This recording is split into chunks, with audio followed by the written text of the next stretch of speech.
ধর্মীয় সম্প্রীতির অনন্য দৃষ্টান্ত স্থাপন করলেন মার্কিন প্রেসিডেন্ট ডোনাল্ড ট্রাম্প।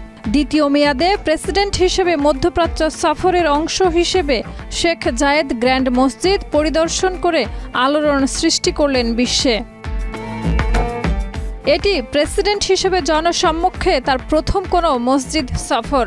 স্থানীয় সময় 15 মে আবুধাবির ক্রাউন প্রিন্স শেখ খালেদ বিন মোহাম্মদ বিন জায়েদ আল নাহিয়ানের সঙ্গে তিনি ঐতিহ্যবাহী ইসলামিক স্থাপত্য ঘুরে দেখেন। এলএমই সার্টিফাইড বিশ্বসেরা কপারে তৈরি ওয়ালটন কেবলস, যা আপনার স্থাপনাকে রাখবে সব সময় নিরাপদ। মসজিদের সৌন্দর্যে মুগ্ধ হয়ে ট্রাম্প বলেন, এটি অসাধারণ সংস্কৃতি। সফরে তাকে স্বাগত জানান ইউএই প্রেসিডেন্ট শেখ মোহাম্মদ বিন জায়েদ আল নাহিয়ান। ট্রাম্পের আগমনের সময় উপস্থিত ছিলেন মসজিদের মহাপরিচালক ডক্টর ইউসুফ আল ওবায়দি ও আমিনা আল হামাদি।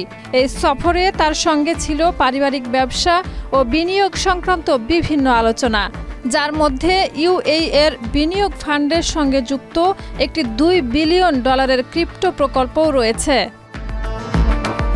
প্রেসিডেন্ট হিসেবে খুব অল্প কয়েকজন মার্কিন নেতা মসজিদ পরিদর্শন করেছেন।